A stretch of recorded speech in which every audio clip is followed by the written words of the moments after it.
Right. I'm going to go ahead and get us started. Thank you so much for everyone for joining this webinar today. Good morning, good afternoon, good evening, wherever you may be. I'm Rachel Golden-Kroner. I'm one of the co-chairs of the IUCN World Commission on Protected Areas Task Force on PAD. I'll explain what that is in a moment. I want to start with just some housekeeping announcements. So first, we are recording this webinar today so that we can share it with other colleagues. Second, when you join the webinar, you'll be automatically muted. We just do this to keep the sound down, but we'll be using the Q&A function for the questions. So if you have questions during the presentation, you can add those to the Q&A box. If we have time in the end, we may also do the raise hand function. So while folks are trickling in, feel free to use the chat to introduce yourself. Just tell us, your name and where you're coming from. If you're comfortable sharing your affiliation, that's optional as well. So again, welcome to the webinar. This is hosted by the Task Force on PAD, which stands for Protected Area Downgrading, Downsizing, and Degazettement.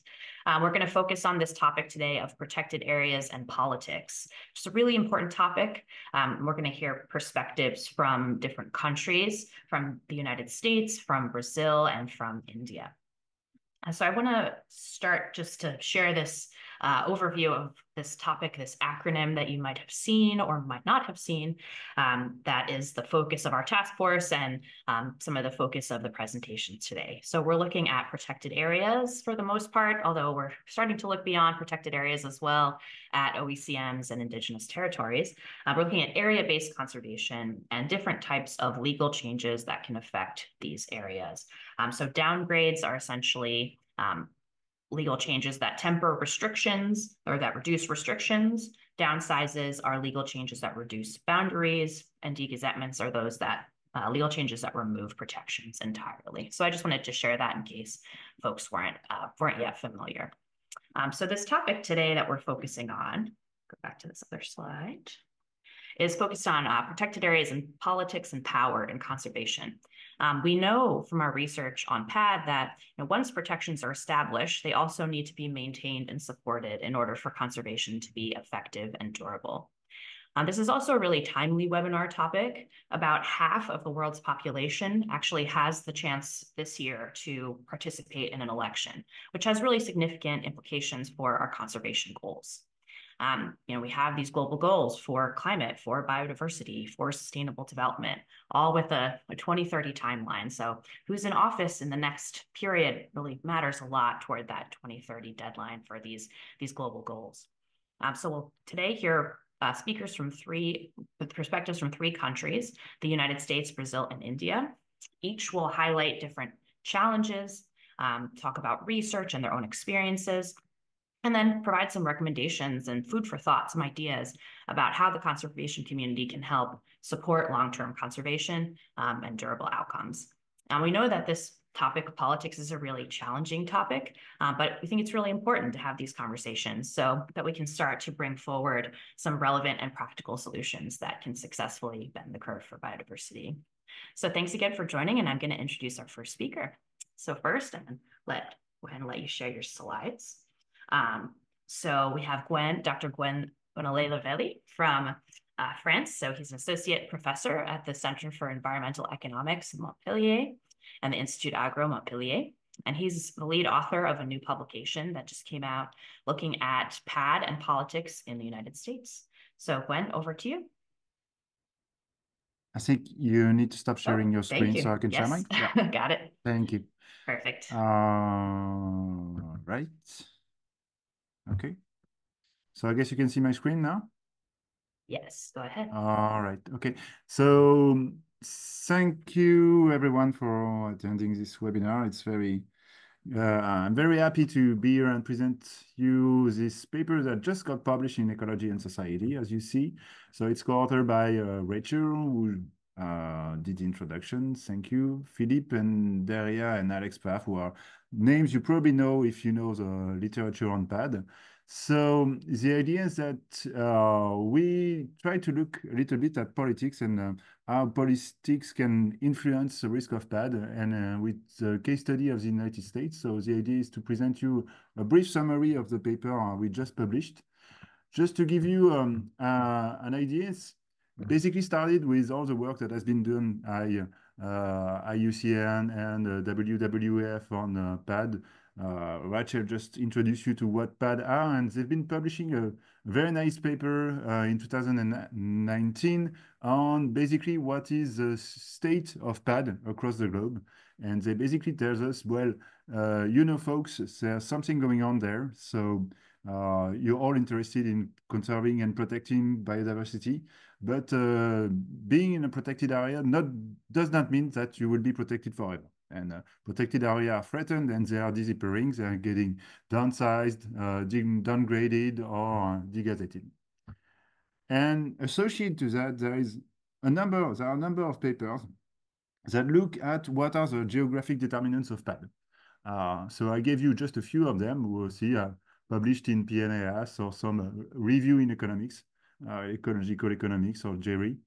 And those papers, what they do is basically trying to characterize what are the protected areas that are threatened, okay? And they look at some geographic proxy of opportunity cost. Basically, what is the value of the land that is protected and what is the value of the land that is being PAD, that is degazetted or downgraded.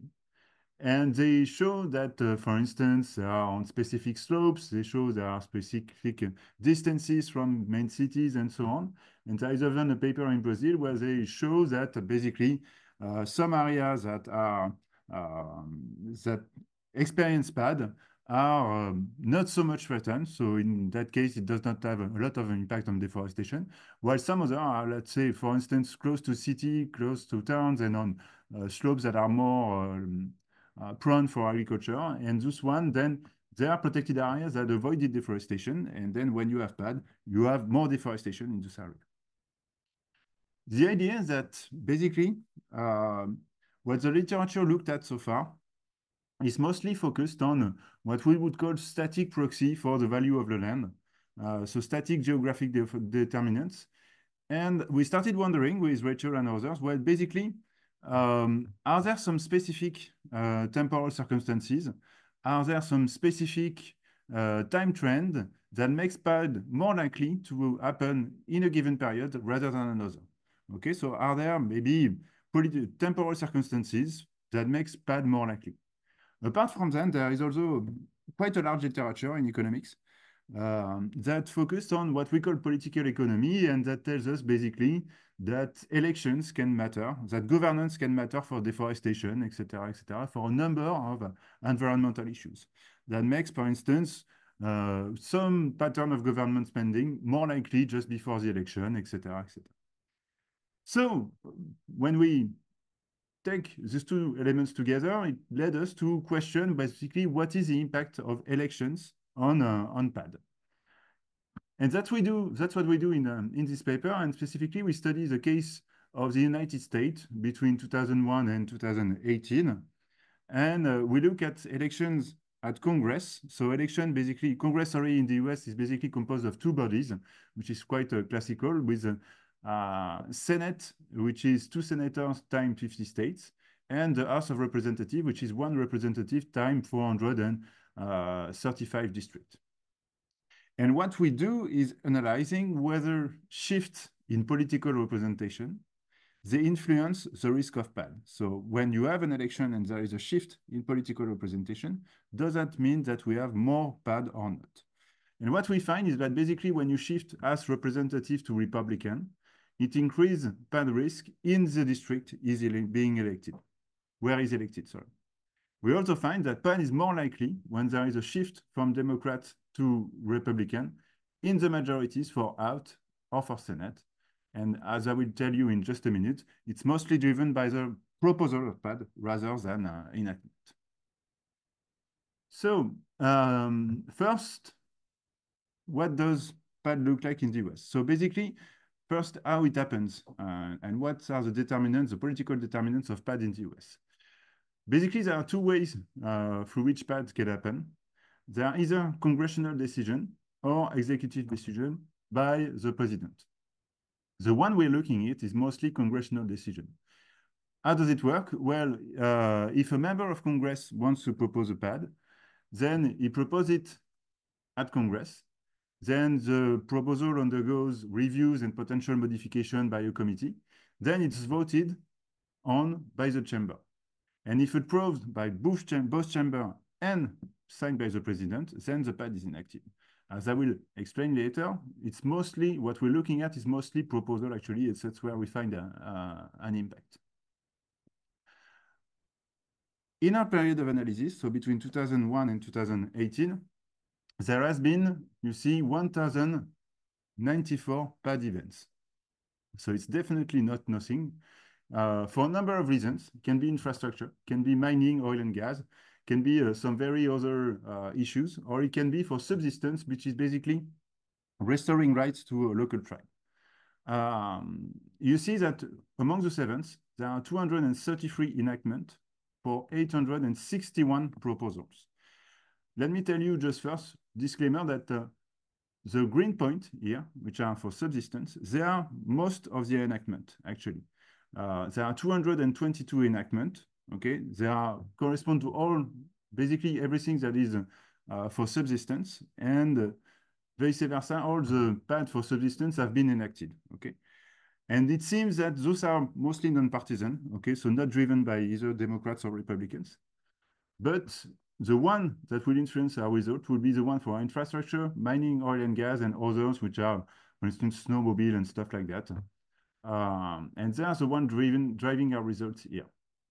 And you see there are 161 proposals in our period in our study in our period of analysis.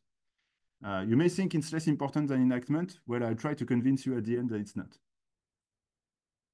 So we focus on protected area managed by federal agencies in 2001, okay? And then we gather some information concerning the elected representatives political party between 2001 and 2018. We do some GIS work, basically to make sure that we're able to know in each year who is in charge in this area, in this district, in this tenant. So because district boundary move over time, we have to split district at some point to get some special units that do not switch over time into, or do not split, sorry, in two different districts. At the end, we end up with a panel for the period of analysis of 2001-2018 of 1,413 observations. What we do in the paper is run this empirical analysis where we try to explain the probability of PAD by the fact that the House representative for District J in State S is Republican or not at time T. The same for Senate. It's equal 1 if at least one of the senators is in State S is Republican at time T. And also, we have a set of two variables for political majorities in the House of Senate that equals 1 for years T in which Republicans have majorities. What's important in this slide is that we have those two variables, which are fixed effects actually, the W and T and the mu I here. The mu i's are individual fixed effects, and the W's, those are presidential time periods that equal 1 for all the years in question for each presidency. Why is it important? You don't need to understand all the economical detail behind it, but the idea is that what capture our coefficient here, beta, etc., those three coefficients, those are basically the impact of a shift in either majority this year or the party in power in a specific state or district compared to the average level of PAD in a given presidency. Okay, so this is all in relative terms, which offers us a lot of control actually to clearly identify what is the impact of a shift in majorities or in constituency. So here is what we find. So we find an impact of having a House representative that is Republican, and we find an impact of majorities. Just to give you a magnitude, the probability of observing a proposal of a declassification or reduction in protected area increases from 2.1 to 4.7% when the district switches to Republican. So it's not nothing. Furthermore, if the probability, this probability will increase from 0.1 to 4.3 when the majority of the House become Republican, and from 2.1 to 5.7 if it switches to Republican at Senate. Okay, so those are quite large coefficients. We do a number of robustness checks that I will not comment here because I don't want to waste too many time on this, but we can get back to this later. So just to give you a little bit of a grasp of what we find in our result. So when we do some additional tests, we show that, as I told you, it's actually driven mostly by proposal. It's not nothing because it's proposal. Actually, it's some clear, visible, direct sign of pressure on conservation issues. And you may think that, once again, protection is forever. Well, the whole story we just said earlier and this basically contribute to the show that politicians, they use, in a way, conservation issues in order to try to widen the overturn window of what people say or cannot say. And it's something that you probably see in your day-to-day media, etc. So it's making it progressively more acceptable to mention those type of things. And at some point, obviously, it may happen, and those type of changes may be enacted. Just to finish, so another contribution we have here is actually that we find significant influence of what's going on at district level, despite the fact that everything happens and decided at federal level in the chamber. So the idea is, I guess, what congressmen might consider is that the fact that one of them is elected in a specific district, at some point it creates some window of opportunity. So they interpret this as a signal that we have alignment of interest in a given district, and then they can propose some pad in this type of area, on this area. So overall, we leave the floor to my colleagues. So it means also that we need continued attention to the political economy of protection. But I guess I don't have to convince you to follow this issue. Thanks. Great. Thank you so much, Gwen, for that presentation. And we can share the paper in the chat as well. We'll find that so folks can take a deeper dive. Amazing. So now we're going to go over to Mariana and learn about the Brazil case. So we have Dr. Mariana Napolitano Ferreira, who is Strategy Director at World Wildlife Fund Brazil. She and I have been working together a long time on this topic, so really look forward to hearing from her about her perspective on PAD in Brazil. Over to you. Thanks, Rachel. Thanks for this invitation. Good to be talking about this topic, which is so relevant, and good to see some faces that I've been working with and discussing this topic over some years.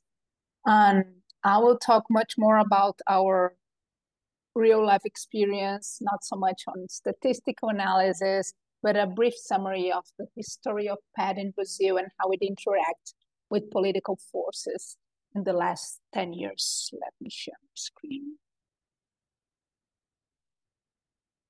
Oops. Some spoiler. So not sure how much, I hope you can see my screen at this point. Not sure so much how much of you know, but Brazil is one of the global hotspots of PAD.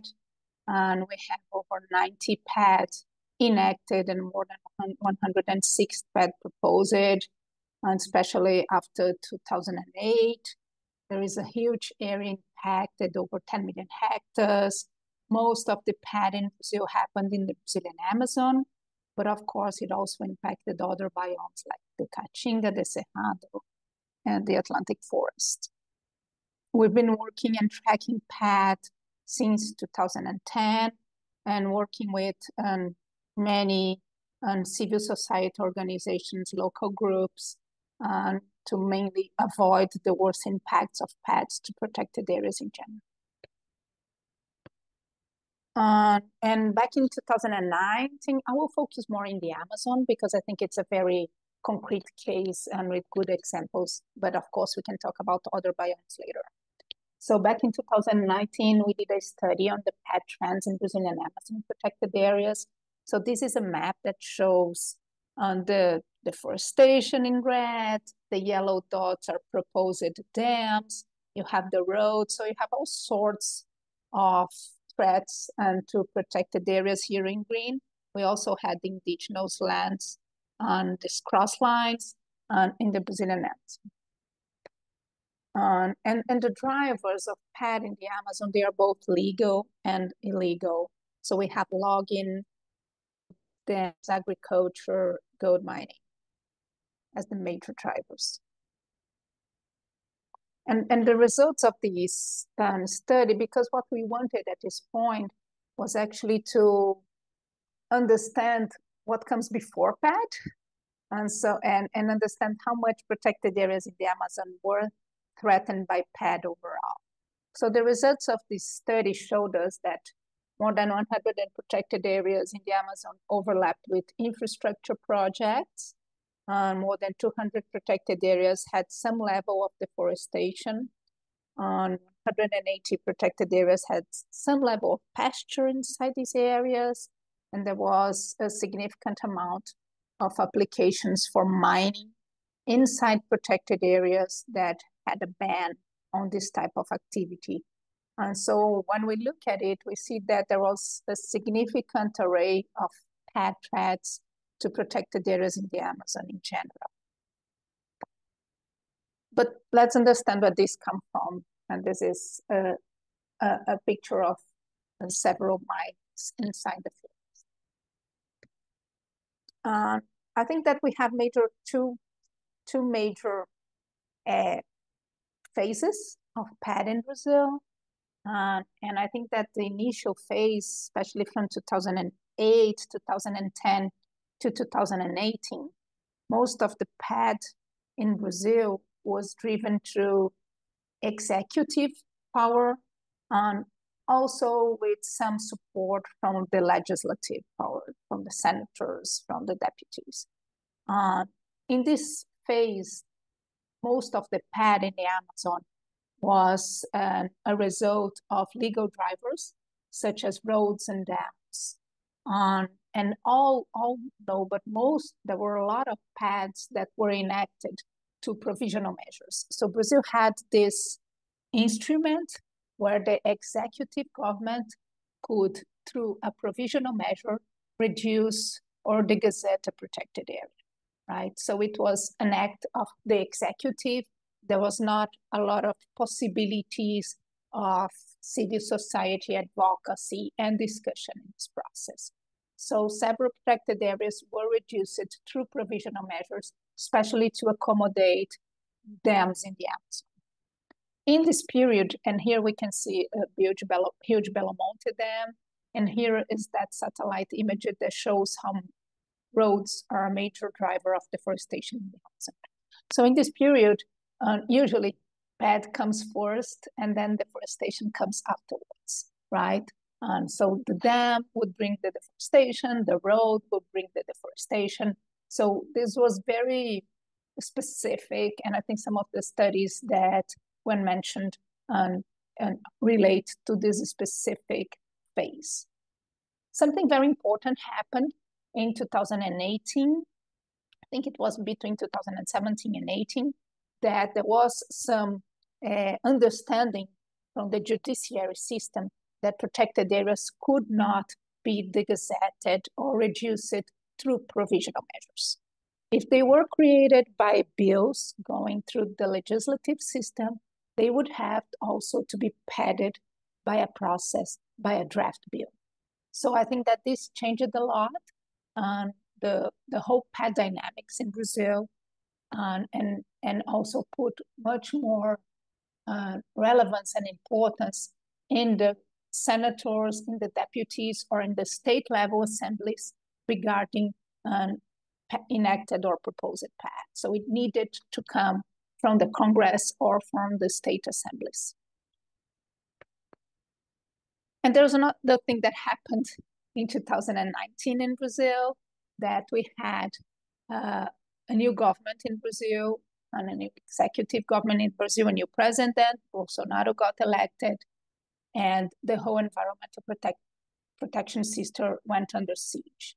So I think that this is important because it was a moment of 4 years that we had a very intense, proactive forces against environmental in general. So these are some of the things that happened in Brazil when we were discussing in this period, and many bills really reducing the level of protection in indigenous lands, in protected areas, changing and speeding the environmental licensing process, and accelerating opportunities for mining in the Amazon. So there was a lot of measures and bills trying to reduce the conservation in general in Brazil. Not only bills, but also there was a significant dismantling of federal agencies, of control organs, of environmental protection instruments. There was an awakening on civil society participations in many commitments and bodies of decision-making in Brazil. And we saw a lot of defenders of the environment under attack. This is an oil spill that happened in Brazilian coast in this period. So there is a significant change on how PAD happened in the Amazon in this period. So we saw that there was much more alignment between executive and the legislative systems. In the Brazil, the legislative system, especially at the federal level, the Congress, but also state assemblies from the Amazon states, there is a strong agricultural forces in the legislative system. So there is a very strong force against environment in general in the legislative system in Brazil. And it actually came together with a president that was pretty much against environment. So it was 4 years that really we have many powers and forces going against protection and conservation in general. So the drivers of PAD in this period changed from legal drivers to actually illegal drivers, such as gold mining and land grabbing. And the way, the dynamic that it happened is that you had the pressures in the field, areas being invaded, areas with expansion of gold mining, and through local politics, we had proposed draft bills. With these draft bills, it increased already deforestation. I will show some examples, and it resulted in a proposed PAD. So it really changed how we saw the dynamic of the PAD in Brazil. It was happening to draft bills and much more spread around the Amazon and much more connected to illegal activities.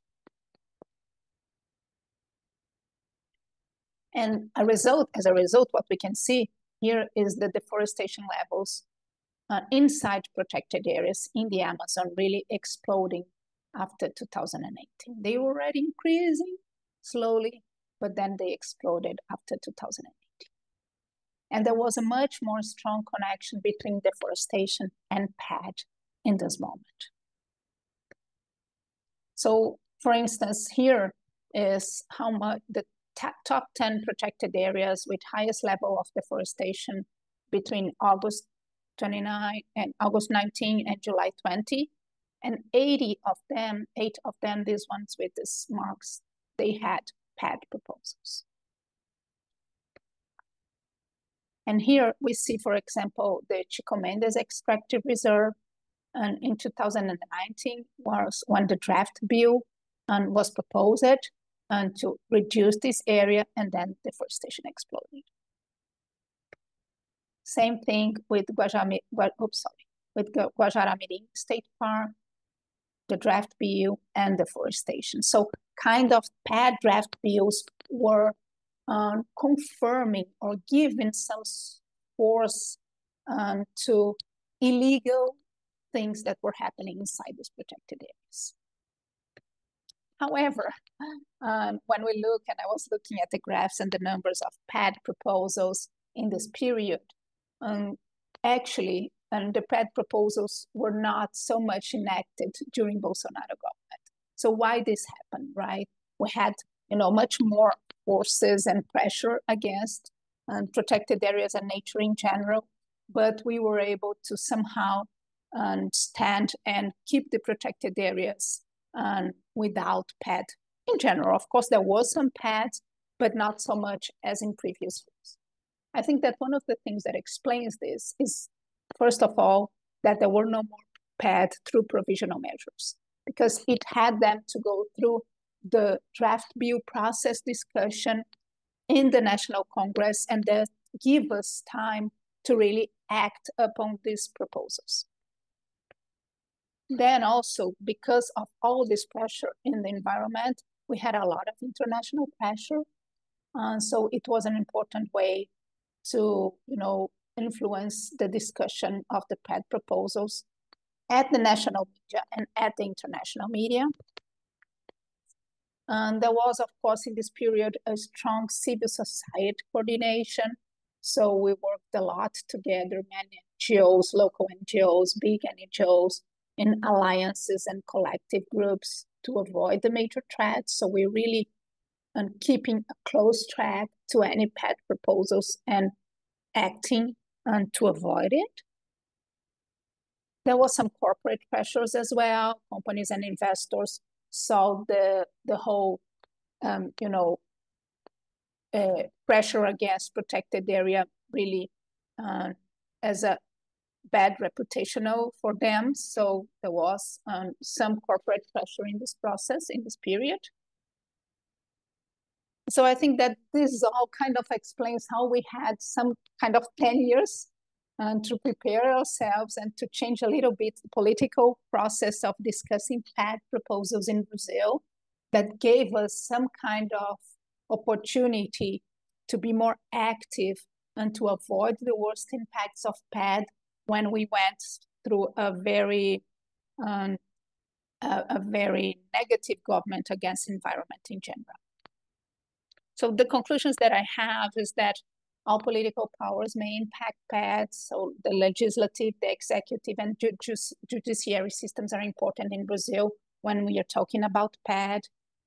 That PAD is connected to the overall dismantling of environmental system, deforestation, and illegal activities.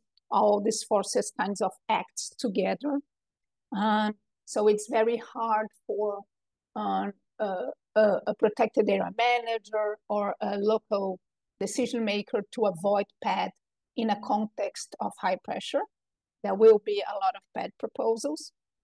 However, an active civil society and a vigilant press may counteract these political forces. And I think that's it. Thank you. Back to you, Rachel. Great. Thank you so much, Mariana. And that's so complimentary to Gwen's presentation as well about the importance of different factors, different levels, and the sort of proposed to enacted story as well. So thank you so much for sharing that fantastic presentation. And now we're going to hear from our third speaker from India. So we have Prerna Bindra from India. So let me get her information up here. So she's a wildlife conservationist and author of a great book, which we can also share in the chat here. She is a PhD scholar at the University of Cambridge and a former member of the National Board for Wildlife in India. So we're very excited to hear from her perspective. Over to you. And please go ahead and unmute yourself so we can hear you. And then, oh, sorry. So there you go. Okay. Am I audible now? Yes. Yeah.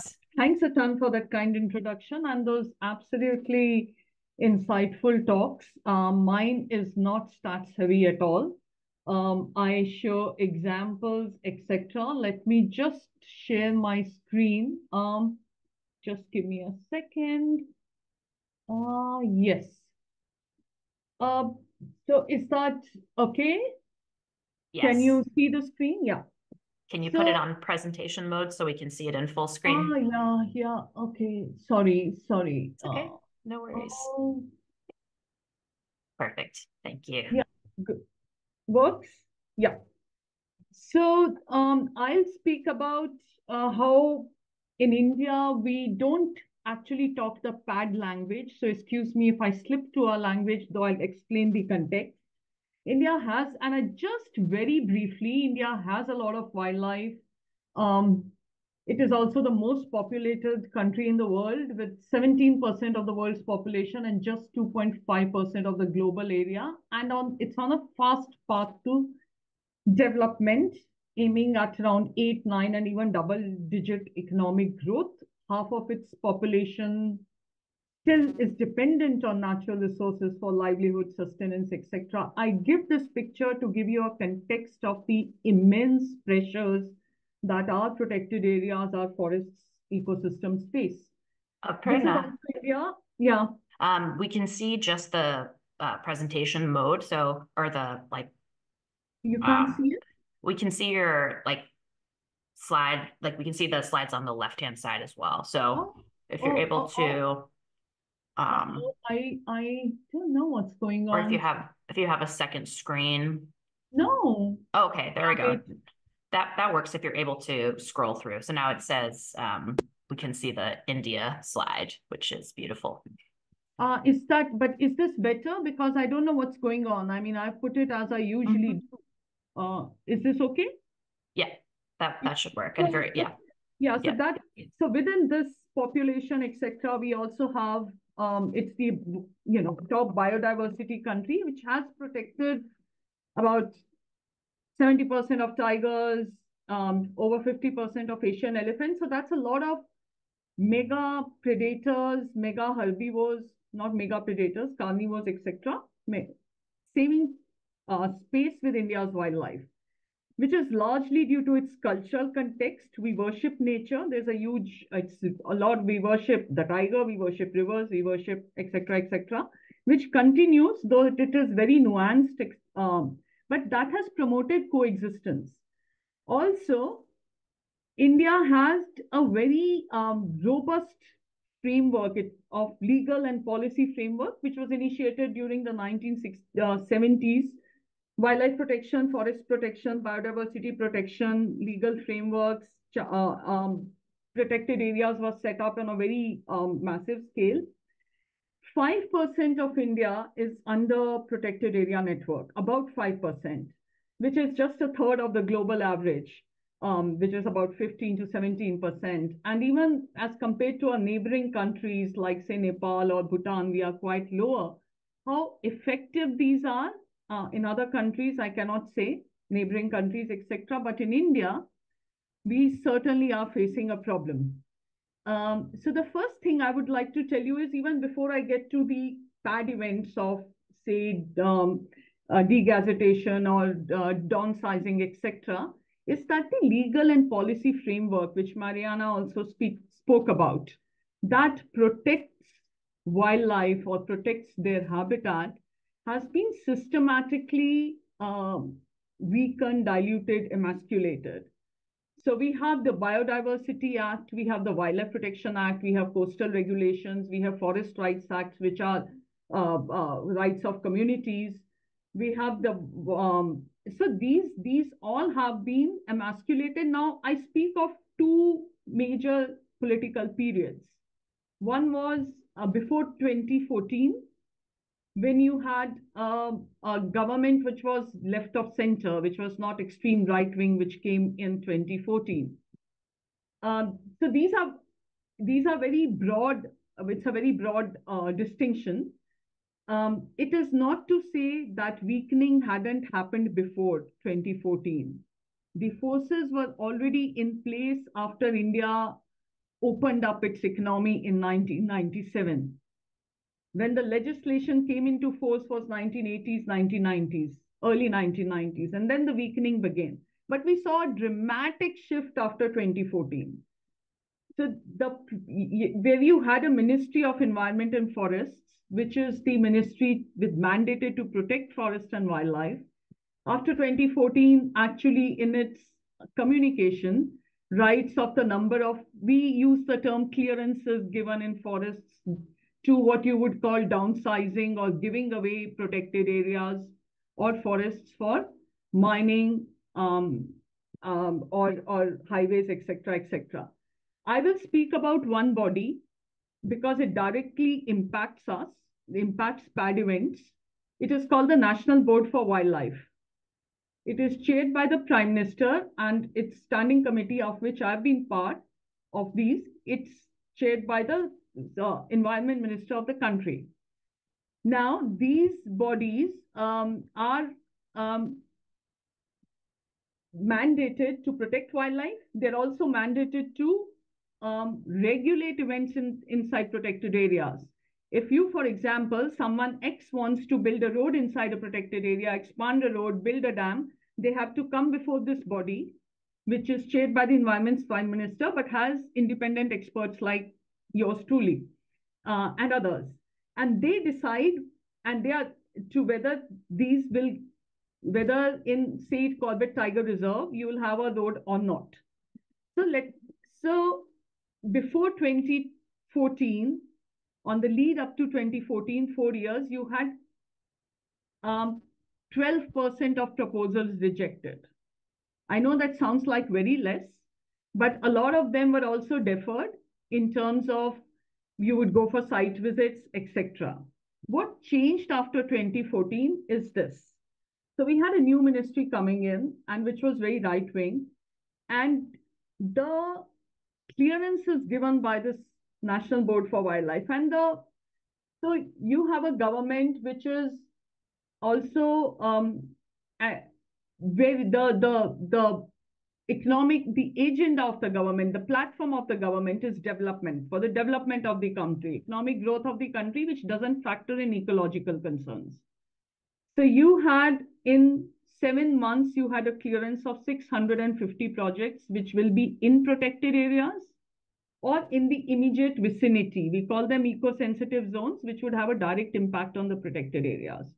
So in the first 7 months of the government, this is our environment minister, and what you see on the side here, he's actually listing out some of the clearances which were given during which would be, say, highways during that. So on Twitter, you have an environment minister who's actually writing about the clearances given rather than the protections given. So definitely there is a political, and we just had an election and the same government is back, though at a slightly weakened majority. So and I would like to just highlight what are the kind of bad events that take place. So there is degazettation. We have had not one, but we have certainly had sanctuaries which were partly denotified, so partly degazetted, and you had entire wildlife sanctuaries just erased off the map or entirely degazetted. This is one among them, in which was a biodiversity hotspot in the Great Nicobar, and it's the only nesting site of turtles, the leatherback turtles, and it was denotified, I think, a year or two back to make way for a port, and the entire face of the island is going to change. It's also a rainforest. It is home to endemic bird species and etc. because it's an island in itself. So you have, on one side, you have the entire sanctuaries going, and I spoke of 12% rejections before 2014. That was in 4 years before 2014, so roughly say 2010 to 2014. After 2014 to 2019, this was 2014 to 2023. There's a 97% rejection rate. 97% clearance rate. So just 3% rejections. So if you had, and I have the figures which are sort of kind of very 1932 proposals, of which 1411 were considered, of which 1370 were cleared. So out of 1410 proposals, and this is the work, this analysis of work is of one forest officer. I would like to, she's Prakriti Srivastava. So we had 97% of proposals which were cleared or of degazettation. It could be very small, it could be very huge, it could be a mine inside a protected area, it could be a river linking project, it could be part of a mining, it could be, but main pressures are from expansion of highways, roads, and also dams, especially in the immediate vicinity of protected areas and protected areas. And in this, nothing is sacred. Even the most of our highly vulnerable species, or as for example, this particular site, the picture you can see, it is the only nesting site of greater flamingos in India, perhaps in Asia, that we know of. And a road was allowed which upsets the ecology, therefore will have a cascading effect on the nesting sites. They are allowed inside tiger reserves. They're allowed inside, so there is a huge a number of I would think that we need proper documentation in PAD terminology, but we have numerous PAD events going on. These are cleared by the National Board of Wildlife, which is constituted under it's a statutory body under the country's Ministry of Environment and Forest. The laws are being diluted. We have a huge dilution of Forest Amendment Act recently, which will again weaken the legislations that protect our wildlife. This is done by the Parliament in India. So we are seeing this is a tiger reserve in which this particular area will be submerged by a dam which was also degazetted. And this is area which has tigers, nurseries of tigers. It has critically endangered long-billed vultures. But to me, the other question is, are elections during election time, or is environment or protected areas even a issue? That is something that I've engaged with for a long time, because I think we need to, it isn't part of the mandate. Very rarely do such biodiversity, or what are your 2030 regulations, or 2030 binding, what exactly you need to do, what are your commitments. None of this forms part of our election mandate or is part of the election dialogue on debate and discussion. So, and this was seen during the run up to both our assembly elections as well as the regional elections that take place. This is what I would, this is in short what I would like to say. And yes, there is a pushback and also there's a crackdown on civil society, like Brazil, both on civil society, NGOs. There is crackdown on people working to protect the environment. I do feel hesitant, speaking about all of this, but there's been a pushback from society. This is a particular case in Goa, which is in the which is in the southwest of India. And you have it's a global biodiversity hotspot, 3 protected areas. You have a road widening and a train and a railway widening project coming through here. And this is a huge pushback from citizens, environment groups, scientists, conservationists, tourism lobby, because yes, that I think that therein lies a strength, but we have to make it an electoral issue. I think that is the main thing, that drawing links between how PAD events impact things like, zoonotic diseases, our watersheds, etc., etc. Therein lies the key to make politicians accountable.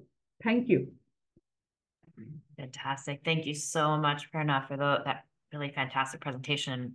Amazing photos as well. Awesome.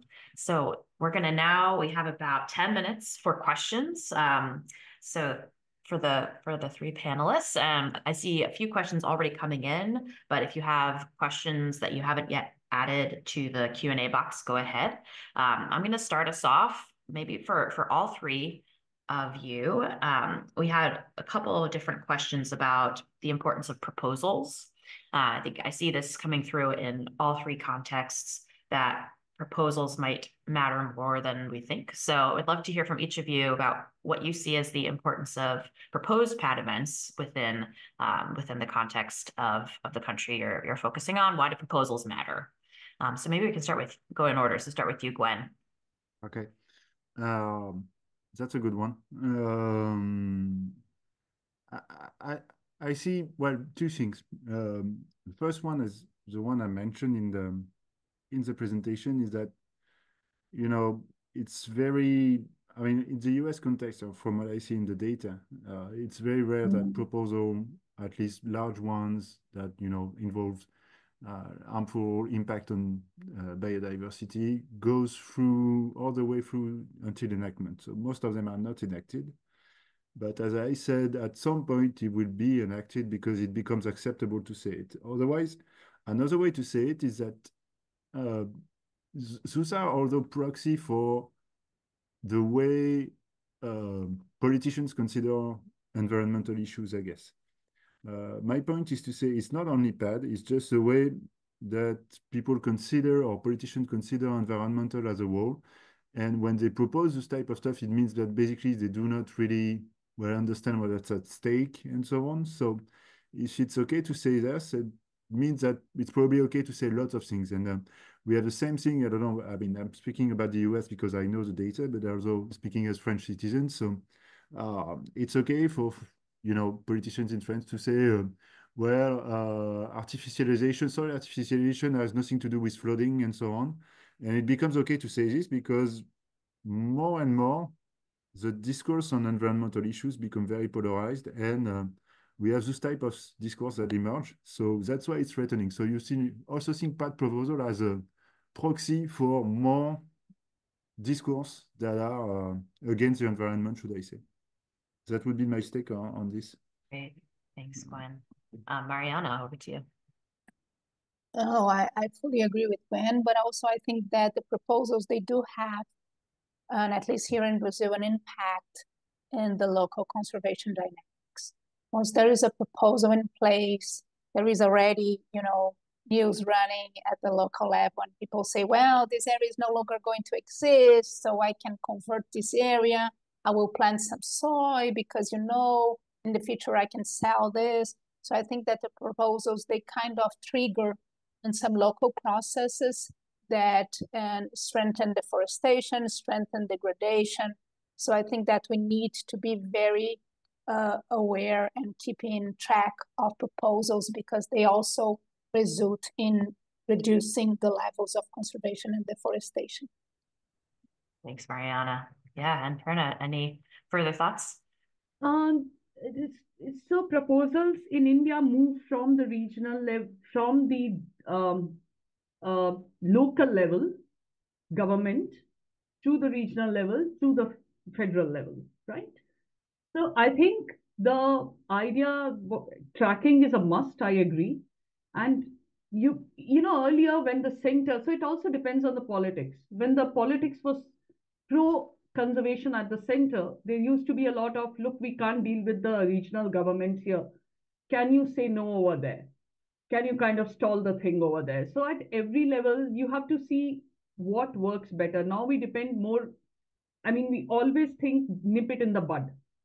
That's the best. And even we need not just to work also with the officers at the local level to make a very strong case for biodiversity there so that the proposal doesn't come through. So I think it requires policy and advocacy at all levels, and then a lot of media attention, but tracking the proposal is very, very crucial. And I think in this, transparency is very important because yeah. Yeah, great. Thank you so much. And seeing common themes across all different contexts actually here. So that's really interesting. Another question that I see in the chat is a bit about implementation. So the question is, what do you think are the key aspects to consider for bridging the gap between policy generation? Oh, can you hear me? Yeah. Okay, great. Bridging the gap between policy generation on paper or in the Senate or law rooms and the policy implementation on site. So what could be some causes of the lack of implementation or enforcement of conservation projects? Big question. Maybe over to you, Mariana, for your thoughts to start. Yeah, now. Yeah. Oh, good. Glad. I couldn't hear the question, but never mind. Go ahead. Okay. So, wow, big question. I think that there is a strong correlation, as I've mentioned, we feel that when protected areas already have some challenges regarding their implementation in the field, and they are suffering from, not support from local communities or invasion, or they lack the basic resources for enforcement, and that they have, for instance, illegal mining process going in these areas. It opens kind of huge opportunity for some local politics to say, and this will be my opportunity to gain some points with this people, with this society. So I'll say, you see, I'm defending your interests. I know that you don't want this protected area. It does not bring any benefits to us. So let's just remove it, So I think there's a strong link. So we feel that as I showed the picture of Iguazu National Park that has, I think, a PAT proposal of over 20 years and to open a road inside this park. But this is such an important touristic park that is so well known in Brazil that its proposal has been going on and for many years and it's not moving forward because there is awareness of the society of the benefits of this park. There's enforcement. So I think that well-managed parks in a very equitable and participative way are kind of more resilient to PAD. Great. Thanks, Mariana, for making that connection. Just, Prerna, do you want to add anything? One, yeah, I agree with her. The other thing is, the problem is most of the protected areas are sitting on forests which have minerals underneath. So it's coal, it's mining. So those are very, very vulnerable because what happens during proposals is a PAD proposal or what makes it more vulnerable is that you'll have a road done right up till the park, and then they'll come to the clearance for the stretch inside. So these kind of pressures, or if it is a part of a coal belt or a mining belt, iron ore belt, so those kind of things also come into force. And yes, management, how much the profile of the park is. If it is high profile, it does. If it has got charismatic species, strong local political support, all these strong civil society. I mean, a lot of things comes into play. Yeah. Yeah, absolutely. Fantastic. And just noting that we have just a couple minutes left, I'm going to just put up a slide here so folks in the audience have the contact information of our presenters today. In case you have any follow-ups, let me make sure just sharing. Can you see my screen now? Yes, okay, cool. So for folks joining today, feel free to follow up. If you're interested in the task force itself, feel free to follow up with me. There are a number of very specific questions that I noticed here in the Q&A that are probably best handled in a follow-up. And if you have other specific questions for our colleagues, feel free to do so. I think this has been a fantastic discussion, just keeping track of the time. I know a lot of ideas for research questions, right, that could be looked into further about different levels of action, different engagement of civil society, the connection between management and governance and implementation and sort of that cycle and those factors about representation in government and so forth. So I'm really excited to have heard all of these different perspectives today, and I want to thank everyone for joining. Again, this webinar has been recorded, so for those who are watching the recording, thank you for watching. And yes, I think we are ready to close. So again, thanks for joining, and feel free to follow up with us if you have more specific questions. And with that, the PAD Task Force will likely have our next webinar in a few months, so stay tuned for that opportunity through the IUCN Engage portal. So thank you so much to all of our speakers. Virtual round of applause, and we will see you next time. Thank you. Thank you. Thanks all.